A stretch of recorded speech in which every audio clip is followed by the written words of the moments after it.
జర్మనీలో గంజాయి లీగలు. జర్మనీలో గంజాయి తాగడం చట్టబద్ధం కానుంది. వినోద కార్యక్రమాల్లో భాగంగా బహిరంగంగానే తాగే అవకాశం కలగనుంది. తెలంగాణలో గంజాయి తాగేటోళ్ళు గంజాయి కొడుతురు కదా, మరి డిమాండ్ చేయరు. గంజాయి తాగేటోళ్ళంతా బయటికి రావాలి తెలంగాణలో. ఇక గంజాయి గంజాయి అనుకుంటా.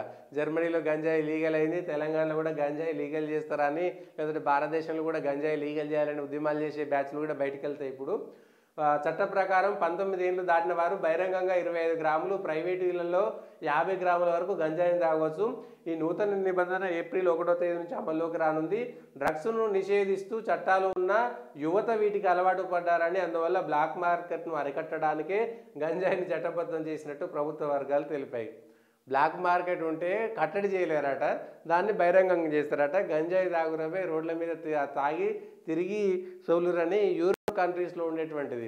గంజాయి తాగితే ఒక మనిషి ఎంత నిషాకు పోతాడు, కనీసం ఒక 1000-2000 సిగరెట్లు లేదంటే ఒక ఫుల్ బాటిల్ తాగితే ఎంత నిషా ఉండి మనిషి ఎంత నిషాకు పోతాడో అంత గంజాయికి సంబంధించింది.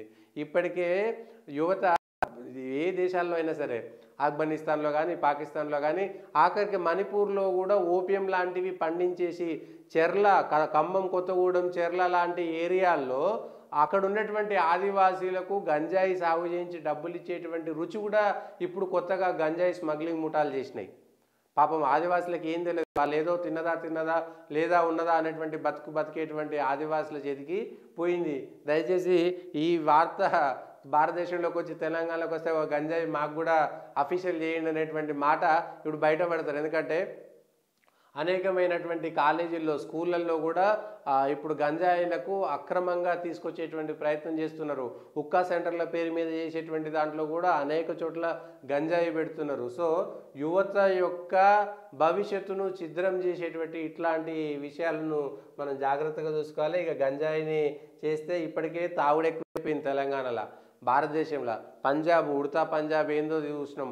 పంజాబ్ పక్కన ఉన్నటువంటి పాకిస్తాన్ నుంచి మాదక ద్రవ్యాలు వచ్చి పంజాబ్ యువత చిత్తయిపోయింది. ఇప్పుడు కూడా ఇట్లాంటి సిచ్యువేషన్ వస్తుంది. దయచేసి ఈ విషయంలో స్పష్టంగా మన ప్రభుత్వాలు కూడా ఉండాలనేటువంటిది ఒక విషయం మనం చూసుకోవాలి.